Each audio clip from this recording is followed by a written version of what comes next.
Welcome to Rainbow Kids. ನಾನೇ Rainbow Kids. ಪುಟ್ಟ ಕೃಷ್ಣನ ಮಾಂತ್ರಿಕ ದಿನ.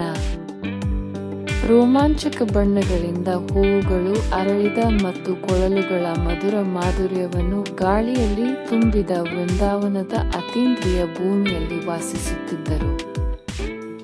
ಲಾರ್ಡ್ ಲಿಟಲ್ ಕೃಷ್ಣ ತನ್ನ ಮೋಡಿ ಮಾಡುವ ನೀಲಿ ಮೈಬಣ್ಣ ಮತ್ತು ಚೇಷ್ಟೆಯ ನಗುವನ್ನು ಹೊಂದಿರುವ ಕೃಷ್ಣನು ಎಲ್ಲರಿಂದಲೂ ಆರಾಧಿಸಲ್ಪಟ್ಟನು. ಒಂದು ಬಿಸಿಲಿನ ದಿನ ಕೃಷ್ಣನು ತನ್ನ ಆತ್ಮೀಯ ಸ್ನೇಹಿತ ಗೋಪಾಲ್ ಎಂಬ ಆಟದ ಹಸುವಿನ ಜೊತೆ ಮಾಂತ್ರಿಕ ಅರಣ್ಯವನ್ನು ಅನ್ವೇಷಿಸಲು ನಿರ್ಧರಿಸಿದನು. ಅವರು ಹಚ್ಚ ಹಸಿರಿನ ಮೂಲಕ ಅಲೆದಾಡುವಾಗ ಮರದಿಂದ ಮರಕ್ಕೆ ತೂಗಾಡುವ ಕೋತಿಗಳ ಕಿಡಿಗೇಡಿಗಳ ಗುಂಪು ಎದುರಾಯಿತು.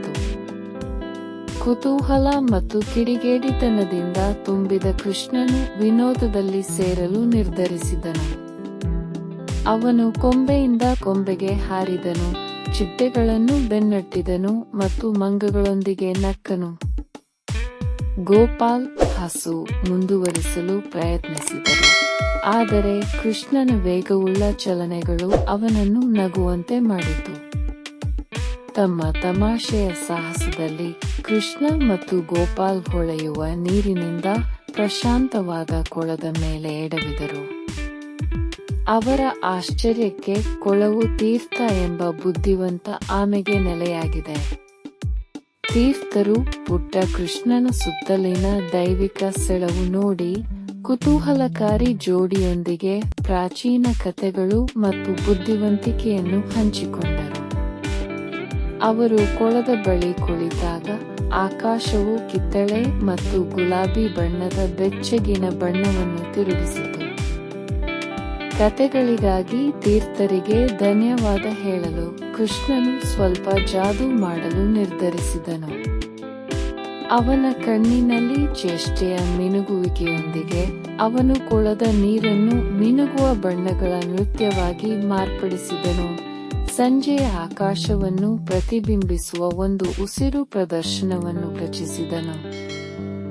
ಕೃಷ್ಣನ ಮಾಂತ್ರಿಕ ಸಾಹಸದ ಸುದ್ದಿಯು ವೃಂದಾವನದಾದ್ಯಂತ ಹರಡಿತು ಮತ್ತು ಶೀಘ್ರದಲ್ಲೇ ಇಡೀ ಗ್ರಾಮವು ದೈವಿಕ ಪ್ರದರ್ಶನವನ್ನು ವೀಕ್ಷಿಸಲು ಸೇರಿತು. ಈ ಸೌಂದರ್ಯಕ್ಕೆ ಮರುಳಾಗಿದ್ದ ಗ್ರಾಮಸ್ಥರು ಕುಣಿದು ಕುಪ್ಪಳಿಸಿ ಸಂಭ್ರಮಿಸಿದರು. ಮರುದಿನ ಕೃಷ್ಣ ಮತ್ತು ಗೋಪಾಲ್ ಹಳ್ಳಿಯಲ್ಲಿ ಅಡ್ಡಾಡಿದಾಗ ಅವರನ್ನು ನಗುವ ಮುಖಗಳು ಮತ್ತು ಹರ್ಷಚಿತ್ತದಿಂದ ನಗುವಿನ ಧ್ವನಿ ಸ್ವಾಗತಿಸಿತು.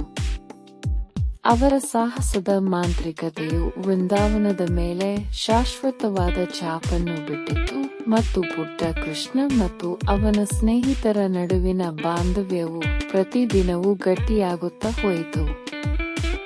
ಆದ್ದರಿಂದ ವೃಂದಾವನದ ಮೋಡಿ ಮಾಡುವ ಭೂಮಿಯಲ್ಲಿ ಪುಟ್ಟ ಕೃಷ್ಣನು ಪ್ರೀತಿ, ಸಂತೋಷ ಮತ್ತು ಮಾಂತ್ರಿಕತೆಯನ್ನು ಹರಡುವುದನ್ನು ಮುಂದುವರೆಸಿದನು. ಮುಂದಿನ ಪೀಳಿಗೆಗೆ ಪಾಲಿಸಬೇಕಾದ ಕಾಲಾತೀತ ಕಥೆಗಳನ್ನು ರಚಿಸಿ